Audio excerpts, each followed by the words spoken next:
Wow, good morning. This was sort of a spur of the moment thing for me today. I have some other very busy things that I knew I needed to do, but my heart kept saying, "Nah, you gotta say some things about this." So I'm going to. And just for the record, when I say things and I share with people, it's advice and thoughts and feelings for me too. So when I work with children or teachers or anyone that I'm even just talking to, like with friends, the information or the sharing is what I need to hear too. So I'm sure that happens to all of you too, but I just wanted to share that because sometimes I get the feeling that people think, oh, but you think you know all. No, I'm just reminding myself of things, and that's a really important part of growing. And so I love to share with children because they're so open and they're so honest. They're not guided. They're not, or I should say, guarded. They are guided.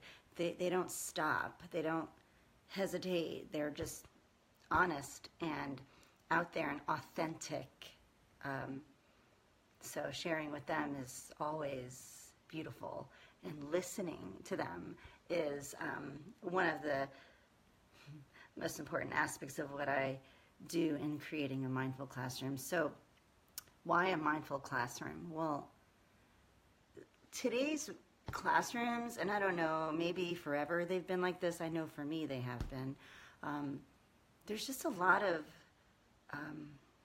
rigidness, I guess, and there's a lot of hurry up and get it done, and but the child doesn't know, and there's a lot of, I'm the teacher and I have to tell you what you don't know. And the interesting and ironic thing is that the children do know, like they know what it feels like. They know what they need. And if we would sit with them and talk and share and listen and just be with them, sharing what being is so that they can remember that, because it's kind of been taken out of them by society and the school system that they might be in, possibly.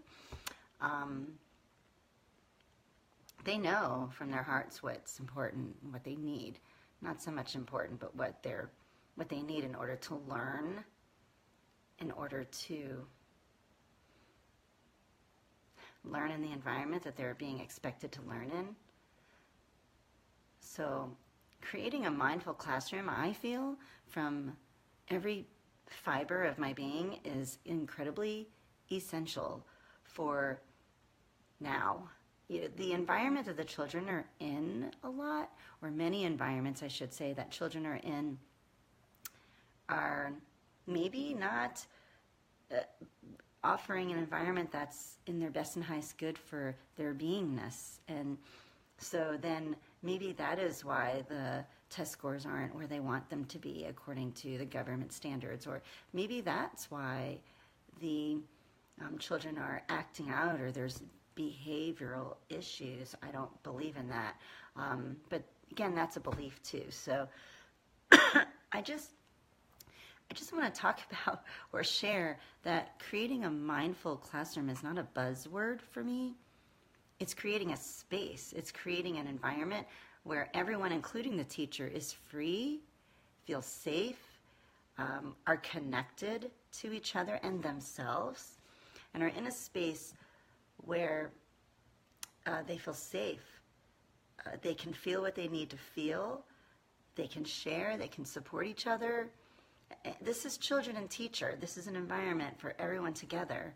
I don't know, it's not what we want for adults. I mean, as we're adults, isn't that what we want? We want to create community, connection, feeling safe, support. Well, children aren't any different. And so having a situation where they're being told what to do all day long, where they're being expected and there isn't a quiet space. There's the up stuff where we have fun and we run around, and then where's the down space where they can just kind of go within themselves and maybe read or meditate or just hang out and observe, or all of that is important for children too. And So creating that in a classroom, in my humble opinion, is where the children can come from can learn easily, so they can come from that space of beingness where they're, like Kyle Cease says, their butterflyness can begin to soar instead of acting in order to receive love from an outer source. They can come from their hearts and know that they are love, and that they can just be and grow in their own potential of who they are, because who they are is enough. They don't have to do exactly and precisely what any governmental standard says. And I know that the government is only trying to offer what they know as their best of what they know, but I just trust that the children know what's best for them, and allowing them the space in a mindful classroom to be who they are in their authenticity, in the truest form of who they are. They're going to learn and grow whether I'm there or not. Because when children are born, and we were all children, right, once, we already know what's the truth for us. We already learn because we want to. We do things because of our own curiosity and innate interests. We don't have to be told. So I appreciate teachers that are doing their jobs and feeling with their heart that they need to teach the children the specific way and follow the guidelines. I do. I appreciate that because I understand. I really, really do. I have been there 21 years teaching. I totally understand. All I'm asking is find a moment to connect to your heart and see if what you're doing is really what you feel inside to be true. Find a moment to sit down with your class and talk to them authentically from your heart, telling them everything you're feeling, and listen to them and see if that makes a difference at all. So if you're struggling or have finding challenges as a teacher with behaviors or test scores or anything of the nature that doesn't feel good, ask your heart. Just take a second. You don't even have to close your eyes. Just really ask yourself, what's true for me as their teacher? And then talk to the kids about how you feel about that and see if that makes a difference. That's one step in that direction of a mindful classroom. So thanks for letting me kind of share that this morning and let it out of my space, because I just needed to put that out there. Love you all, and have a beautiful day.